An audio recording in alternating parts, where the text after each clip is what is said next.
오늘은 구약 성경 맨 마지막에 있는 말라기 성경 1장 6절부터 14절까지의 말씀을 통해 온전한 헌신, 온전한 예배라는 제목으로 주의 말씀을 함께 듣도록 하겠습니다. 저희가 구약 성경을 읽다 보면 구약 성경에는 계속적으로 반복되는 패턴이 있습니다.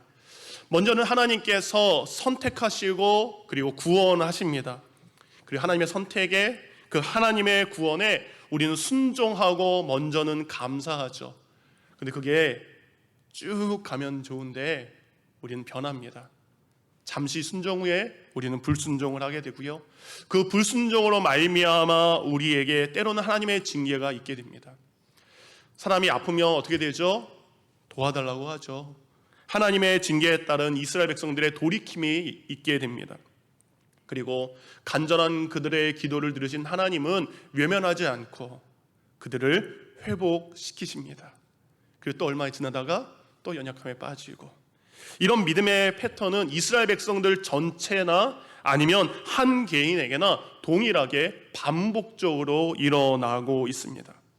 그런데 한 가지 특이한 것은 이스라엘 민족이든 한 개인이든 모두가 하나님을 범죄할 때마다, 하나님께 범죄할 때마다 꼭 똑같이 일어나는 죄의 모습이 있습니다. 하나님을 멀어지면, 죄를 지면 우리에게 있는 죄의 모습, 그것은 바로 온전한 예배를 상실하는 겁니다. 그 사람이 죄를 지으면 하나님을 향한 온전한 예배를 멀리하게 됩니다. 죄로 인해서 예배의 본질을 잊어버리고요, 죄로 인해서 예배 대상이 하나님에서 우상으로 바뀌게 됩니다. 그렇게 온전한 예배는 잊어버리고 잘못된 예배를 드리는 것이 구약 성경 곳곳에 계속적으로 기록되어 있습니다. 가장 먼저 여러분 창세기 4장을 한번 보시면 가인과 아벨의 예배가 나옵니다. 아담의 큰 아들 가인과 작은 아들 아벨이 그들이 각각 있는 예물을 가지고 하나님께 예배를 드렸습니다. 근데 하나님은 큰 아들 가인의 예배를 받지 않으십니다. 누군가는 아벨은 양을 드렸고 가인이 곡식을 드려서다, 그러면 아닙니다. 하나님은 곡식도 받으시고 그리고 동물의 희생도 동일하게 받으십니다. 왜 그렇다면 하나님께서 가인의 예배를 안 받으셨나? 창세기 4장 7절에 이렇게 기록되어 있습니다. 내가 가인, 네가 옳은 일을 했다면 왜 내가 내 가인의 예물을 받지 않겠느냐? 그러나 내가 옳은 일을 하지 않으면 죄가 내 문 앞에 도사리고 있을 것이다. 죄가 너를 다스리고 싶어하여도 너는 죄를 이겨야 한다. 가인은요, 자신의 죄를 속이고 하나님 앞에 예배를 드렸기에 하나님은 그 예배를 받지 않으셨습니다. 하나님 앞에 옳지 않은 죄가 자신에게 있음에도 불구하고 그는 하나님 앞에 속이는 예배를 드린 것입니다. 하나님께서 말씀하십니다. 가인아, 네가 죄를 다스려야 하는데 반대로 죄가 너를 다스리고 있구나. 죄의 지배를 받는 가인이 드린 예배를 하나님께서 안 받으신 것입니다. 그렇게 죄는 가인이 하나님께 드리는 온전한 예배를 빼앗아 갑니다. 그리고 죄를 다스리지 못한 가인은 결국 동생 아벨을 죽이는 살인죄까지 범하게 됩니다. 사무엘상 13장을 보면 이스라엘의 첫 번째 왕 사울이 드린 잘못된 예배를 기록을 하고 있습니다. 갑자기 블레셋이라는 나라가 쳐들어옵니다. 두렵고 무섭죠. 그때 제사장 사무엘이 와서 하나님 앞에 함께 예배를 드려야 되는데 사울 왕은 자기 마음대로, 자기가 원하는 방식대로 하나님 앞에 예배를 드립니다. 사울은 예배를 통해 하나님 우리를 도와주세요, 하나님의 은혜를 간구하는 예배가 아니라, 여러분 적들이 쳐들어오니까 백성이 흩어지고 도망갑니다. 흩어지는 백성들을 잡기 위해서 예배를 수단으로 사용한 것입니다. 그러니까 하나님의 영광을 위한 예배가 아니라 자신의 왕의 자리를 지키기 위한 예배가 바로 그가 드린 죄악된 예배였습니다. 이렇게 잘못된 예배를 드린 사울은 하나님의 영이 그에게서 떠났다라고 기록되어 있습니다.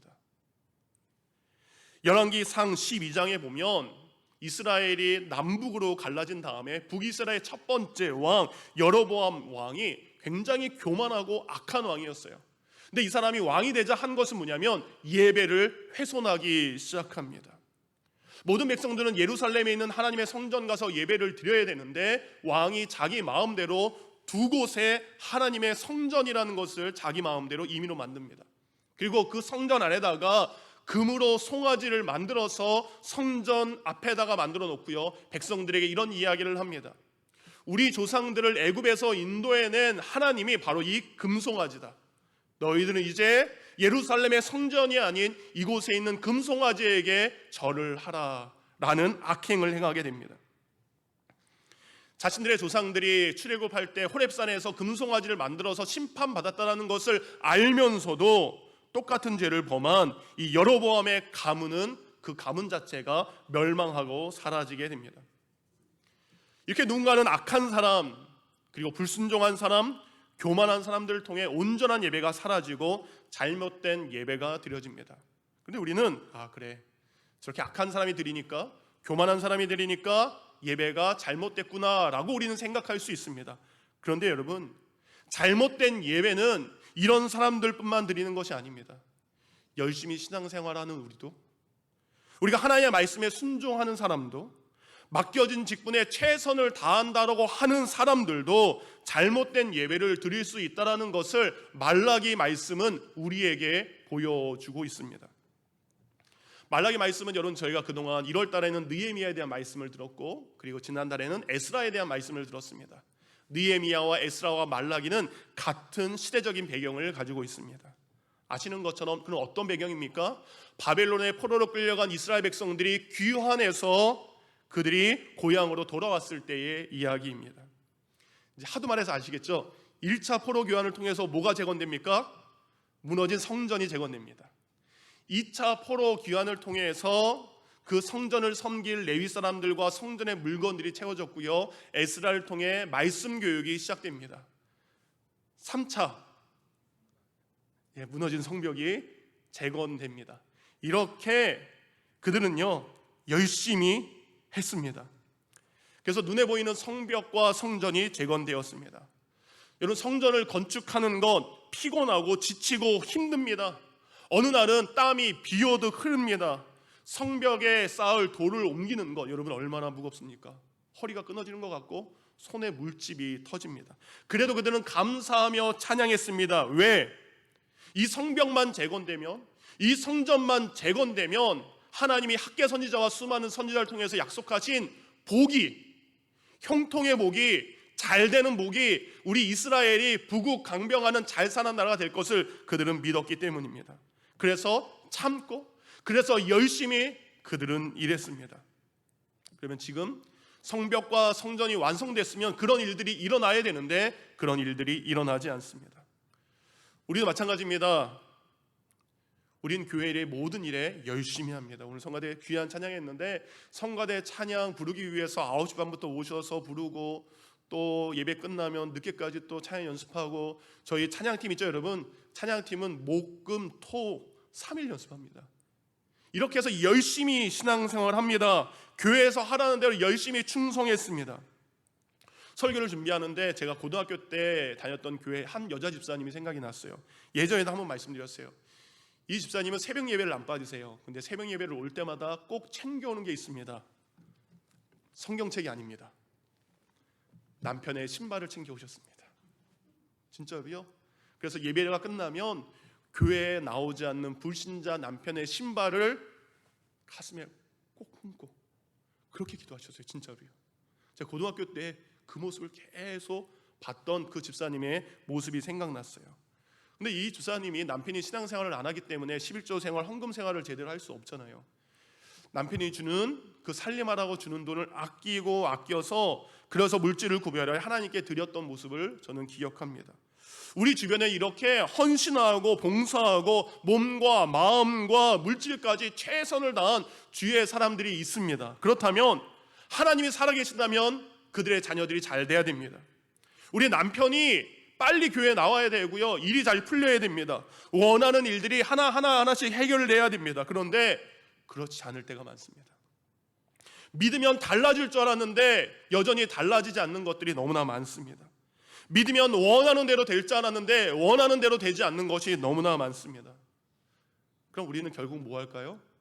원망하게 되죠. 그래서 이스라엘 백성도 하나님을 향해 원망하기 시작합니다.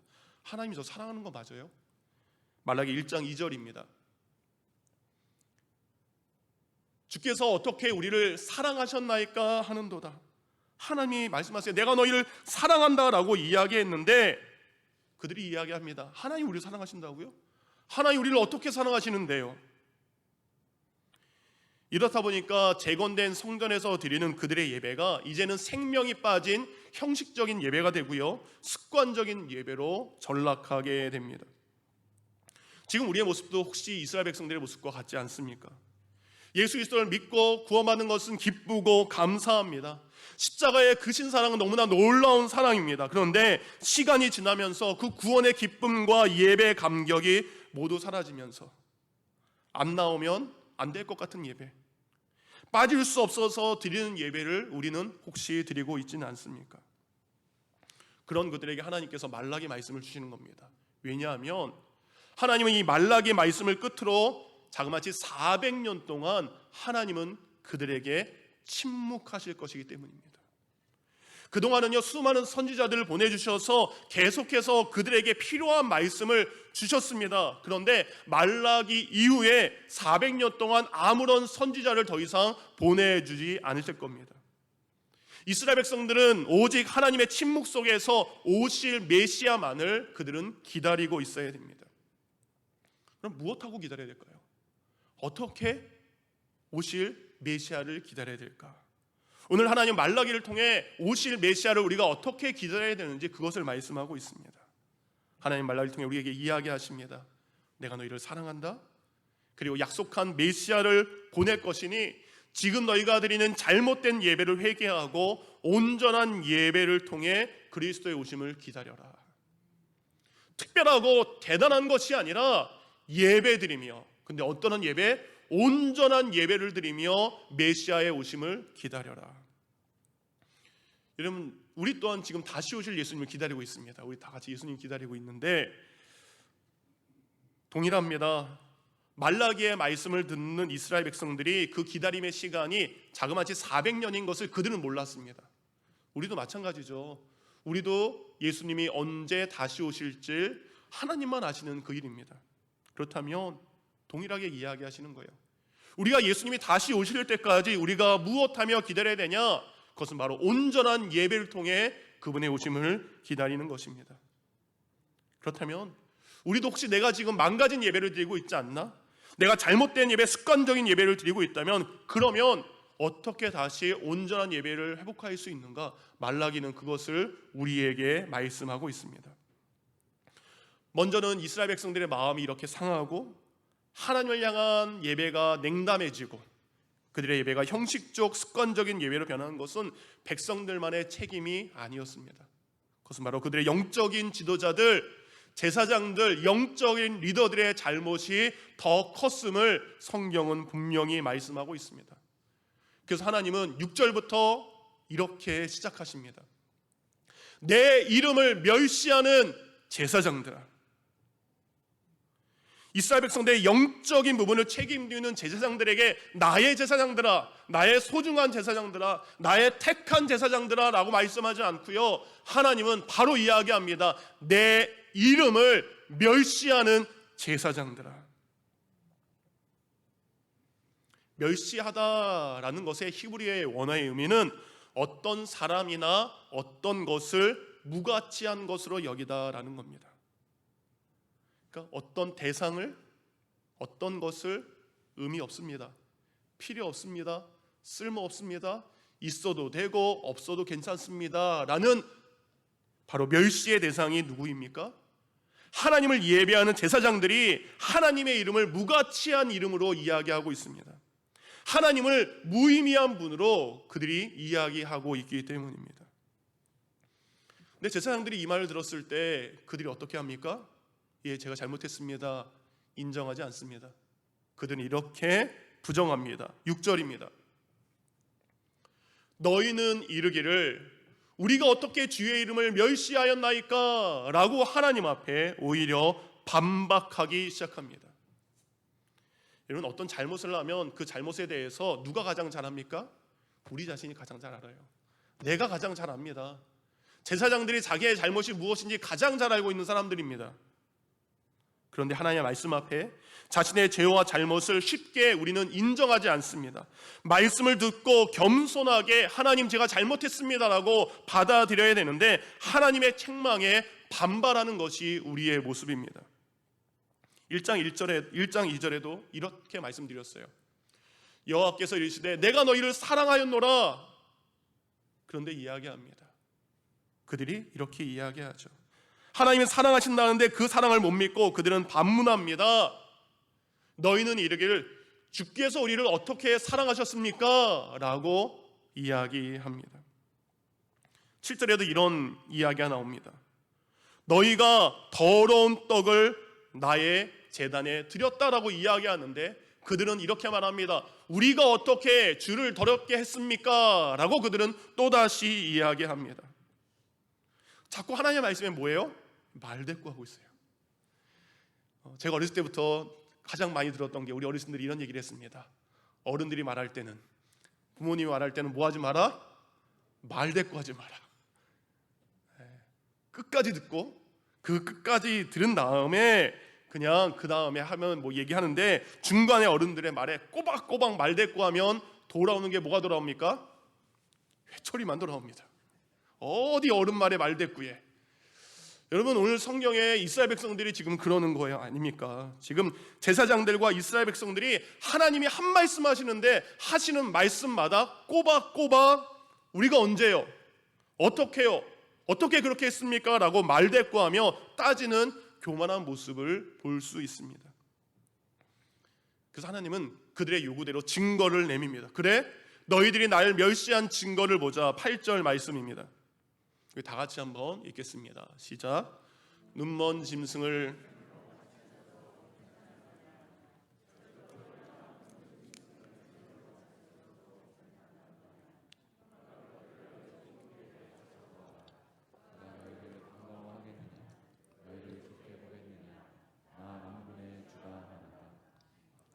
그들의 실상을 낱낱이 파헤치십니다. 절뚝거리는 것, 병든 것, 너희들이 그것을 나에게 드리지 않았느냐? 너희 눈으로 확인한 그것. 근데 이 말씀을 누구에게 하는 겁니까? 제사장들에게 하는 겁니다. 여러분, 제사장들은요, 백성들이 하나님께 제물을 가지고 오면 그 제물이 하나님께 드려도 적합한 건지 먼저 검사합니다. 성경은 그렇게 분명히 말씀하고 있습니다. 모든 것을 살펴본 다음에 흠이 없을 때 하나님 앞에 그것을 드려도 된다라는 오케이 사인을 합니다. 여러분, 바로 보아도 병든 겁니다. 바로 보아도 다리 절고 있는 겁니다. 눈먼 것입니다. 버려도 아깝지 않은 짐승들을 가져왔다면 제사장들은 뭐 해야 됩니까? 그런 재물을 가져온 백성들을 향해 책망해야 됩니다. 그리고 하나님 앞에 드리는 제사로 받지 않아야 합니다. 근데 제사장들은 그것을 막지 않고 아무 문제 없어, 이거 하나님께 올려드리겠습니다라고 그대로 다 제물로 올려드리게 됩니다. 그래서 본문을 보면 계속해서 하나님의 제사장들이 어떤 잘못을 했는지 하나님이 이렇게 책망하십니다. 12절, 13절 공동번역은 이렇게 이야기합니다. 그런데 너희는 주께 차려 올리는 제사상 더러우면 어떠냐? 아무 음식이나 차려드렸으면 됐지 하면서 나의 이름을 욕되게 하고 있다. 13절입니다. 에이 귀찮아, 이렇게 투덜거리면서 바치고는 나를 우습게 보지 않는다고 하는구나. 만군의 야훼가 말한다. 너희는 남의 짐승을 훔쳐다가 바치고 절뚝거리거나 병든 짐승을 바친다. 그런데도 그 재물을 달갑게 받을 것 같으냐? 나의 말이 그르냐? 내 말이 틀리냐? 라고 그들에게 이야기하십니다. 제사장들은 아무 무역이나 괜찮습니다 라고 이야기합니다. 그리고 그들이 이야기합니다. 이제는 예배드리기도 귀찮아 라고 그들은 이야기합니다. 오늘 주일 아침 우리 자녀들이 있는 분들은 아이들과 함께 나올 때 힘드셨죠? 아이들이 순순하게 잘 따라오는 아이들이지만 나 교회 가기 싫어 뭐 그런 아이들도 있어요. 지연이 그랬니? 우리 지연이가 얼마나 부지런한데 옆에서 쿡쿡 찌르길래. 여러분, 어느 집에서 있었던 일입니다. 다 큰 아들이, 우리 재현이처럼 다 큰 아들이, 정말 저희가 제일 큰데 다 큰 아들이 늙으시는 어머님께 이런 얘기를 합니다. 나 이제 교회 가기 짜증나. 어머니, 나 이제 교회 안 갈 겁니다. 교회 가기 싫고 교회 사람들도 만나기 싫고 예배 드리는 것도 싫습니다. 라고 이야기했다라고 합니다. 근데 어머니가, 늙으신 어머니가 아들에게 딱 한마디 했다라고 합니다. 그래도 가야 되지 않겠니? 네가 그 교회 담임 목사인데. 담임 목사도 교회 가기 싫을 때가 있습니다.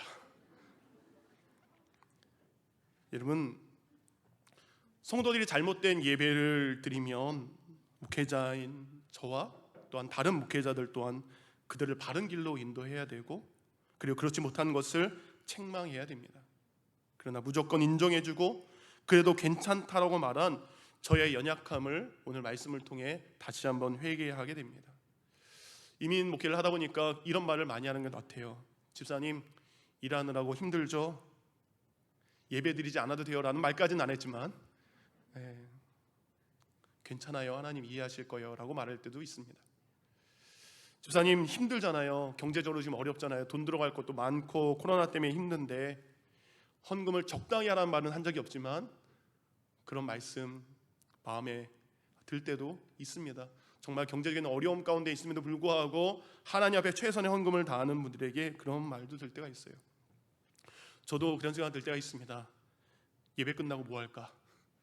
오늘 2부 예배 마치고 오늘 목자 회의까지 끝나면 저녁에 가서 뭐 할까? 1박 2일 봐야지.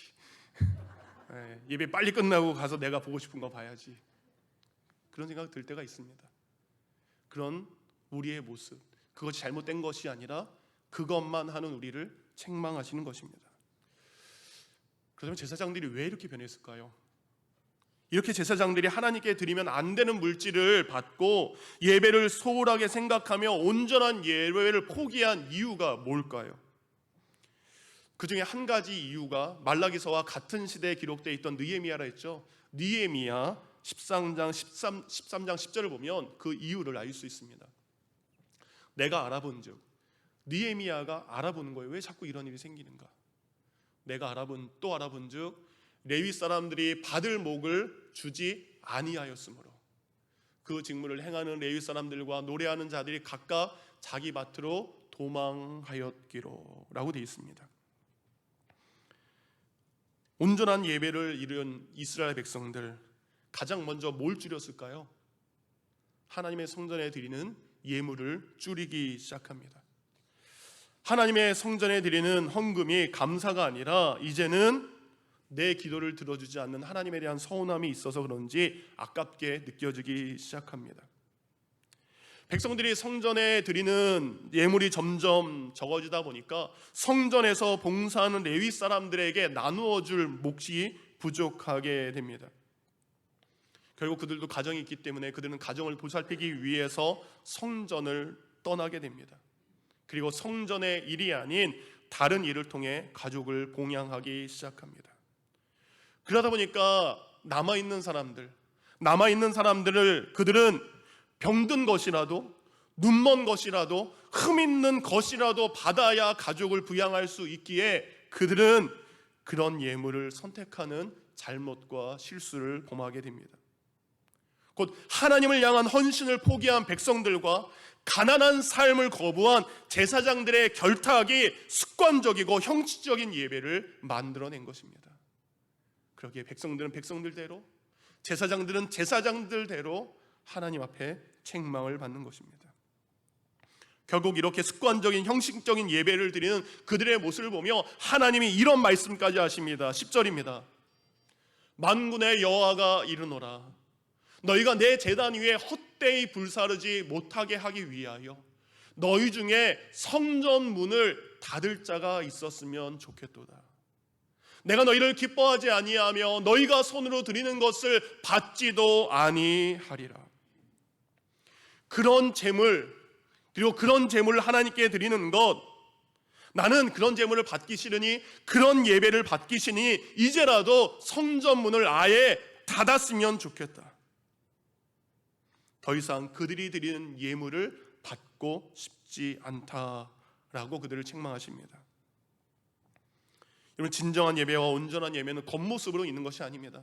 그들은 제사장의 옷을 입고 그들은 제물을 드렸습니다. 성전 안에서 드렸습니다. 아무 겉모습에 문제는 없습니다.